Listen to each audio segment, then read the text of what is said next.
Bonjour Daniel Neff. Bonjour. Merci beaucoup d'être avec nous. Vous êtes le cofondateur et le patron de Rift. Rift qui est une jeune start-up qui construit en ce moment même le premier réseau européen d'intelligence aérienne à la demande et en temps réel. Expliquez-nous. Alors Rift, oui, comme vous dites, construit un réseau de drones longue distance capable de fournir de la surveillance aérienne en temps réel des zones sensibles, et tout ça sans mobiliser de pilotes, d'opérateurs sur le terrain. D'accord. Ça existe déjà quand même, non, la surveillance aérienne? Alors ça existe déjà, On utilise et aussi déjà des drones pour ce ouais, faire? alors oui, alors principalement aujourd'hui on utilise les avions, les hélicoptères pour assurer la surveillance aérienne, qui sont des moyens très lourds, coûteux, plus de 3 000 € l'heure de vol, très, très lent, peu réactif, très polluant aussi, et qui permet pas donc d'intervenir rapidement en situation d'urgence. Et donc ça laisse les territoires aveugles une grande partie du temps. Et Et les drones sont quand même utilisés alors les drones sont utilisés, alors pour c'est des plutôt. interventions spécifiques, justement? Exactement, ça Ouais. va être des drones de petit format, des quadcoptères, qui ont 1 kilomètre de portée, 30 minutes d'autonomie, donc pas du tout adaptés à de la surveillance prolongée de grands territoires, et aussi peu réactifs parce qu'il faut envoyer des opérateurs sur le terrain pour les déployer. Et alors, quand on parle de surveillance du territoire, aérienne, surveillance aérienne, on parle de quoi exactement? Vous parlez d'intervention sur des terrains, spécifiques? Vous parlez, de Alors surveillance générale, alors non, on parle continue? de De alors quoi vous c'est de la parlez? surveillance spécifique de zones sensibles, on surveille et on observe des zones et des situations, pas des individus. On va, aller observer plutôt des infrastructures critiques, des territoires comme les zones frontalières, les zones côtières, mais aussi les centres urbains, par exemple, où il y a des urgences et il faut intervenir assez rapidement pour, la sécurité civile, du maintien de l'ordre, et cetera.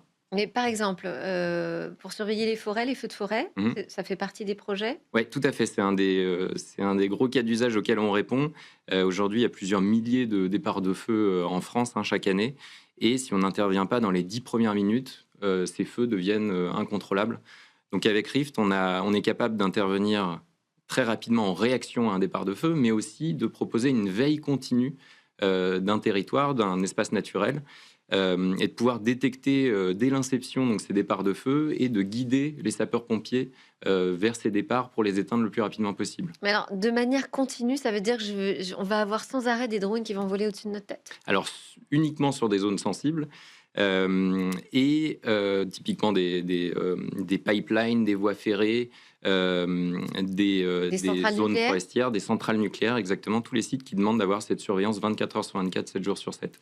Et à Heu, quelle altitude? alors ils volent à 120 mètres, dans un espace ségrégé, donc en dessous de l'espace aérien, des aéronefs habités, donc en toute sécurité, toujours dans l'espace autorisé pour les drones. Ça veut dire qu'ils sont visibles, Tout à fait, et qui ouais. peuvent être aussi des cibles? Alors ils sont visibles, ils peuvent être, des cibles, Non, dans mais je sais quel pas, parce que comme sens? je vous donne l'exemple des centrales nucléaires, je me dis: «Bon, bah, déjà, ça veut dire qu'on voit où est la centrale nucléaire de Ouais, manière très ouais, tout à précise fait. et que ça peut être une cible». On peut, décider, par exemple, de faire tomber ses drones. Voilà, et tout à fait, donc ça c'est, il y a des systèmes de brouillage, qui sont mis en place autour de ces centrales, et nous on va venir plutôt, s'assurer qu'il y ait aucune intrusion dans ces centrales nucléaires. On peut aussi, détecter des intrusions d'autres drones et de pouvoir envoyer, des forces de sécurité, des intercepteurs pour intercepter ces drones. D'accord. Mais le risque de chute de drone, Oui. il est possible? Alors il est possible, on Comment vous l'évitez? alors ouais, on évite ça en embarquant un parachute de sécurité dans notre drone, qui se déclenche, en cas de problème, donc pour que le drone tombe en douceur sur le sol et n'impacte ni les biens ni les populations. Et la dimension du drone et son poids? Alors il fait à peu près 12 kilos, il fait 3 mètres d'envergure, D'accord. donc c'est un petit avion, qui est à décollage vertical, qui est, déployé en moins d'une minute depuis, une station, de recharge autonome, et tout ça entièrement piloté à distance depuis notre centre opérationnel, de manière centralisée, et ça permet donc d'être très réactif en situation d'urgence, d'assurer un service 24 heures sur 24, 7 jours sur 7, et donc d'aider les forces de sécurité à agir beaucoup plus rapidement et efficacement sur le terrain.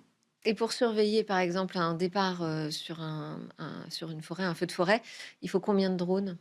Alors, il en faut plusieurs, en fonction de la surface. Aujourd'hui, ça va être plutôt 2 drones qui vont se relayer. Donc, il y a un drone envoyé depuis une station qui assure, la surveillance de plusieurs dizaines de kilomètres de forêt. Et ensuite, on a un deuxième drone qui va arriver sur le terrain, qui va relayer l'autre pendant que l'autre se recharge à sa base. Donc on ne parle pas de créer des essaims de drones Alors pas vraiment, non, pas dans encore. l'espace C'est pas aérien. c'est vraiment sur des endroits ciblés, d'assurer donc une surveillance continue d'une zone sensible dans les moments les plus critiques où chaque seconde compte. Et c'est vraiment ça notre force. Et quand parce que c'est toute une infrastructure, là vous avez parlé par exemple de la question de la recharge, Mhm. des stations de recharge. Vous fournissez quoi? Le drone, la gestion, le Alors, logiciel? nous, on fournit le service. C'est ça aussi des particularités de notre approche, c'est nos clients n'achètent pas un drone, ils n'ont pas besoin non plus de recruter et former des équipes. Ils vont souscrire à une capacité de surveillance, un peu comme on souscrit à un abonnement mobile. Et donc ça leur permet de très peu dépenser, de très peu investir dans des solutions qui sont très chères, et plutôt d'aller activer une capacité de surveillance uniquement quand ils en ont besoin dans les moments les plus critiques. Donc c'est un abonnement, Exactement. d'accord? C'est comme une On appelle plateforme ça SaaS. du intelligence as a service. Intelligence as a Mm. service. OK. Vous parliez, de pipeline, donc ça fonctionne, au-dessus de la terre, au-dessus de la mer. Mhm. Surveiller aussi des lignes électriques que j'ai vu, que Tout à fait. c'était, ou les voies ferrées.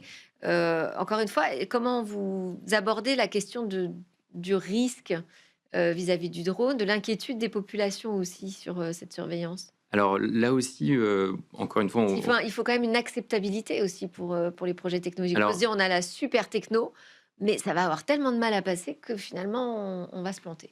Alors aujourd'hui, c'est vraiment, notre technologie, elle sert vraiment des acteurs publics européens et des industriels hein, régulés.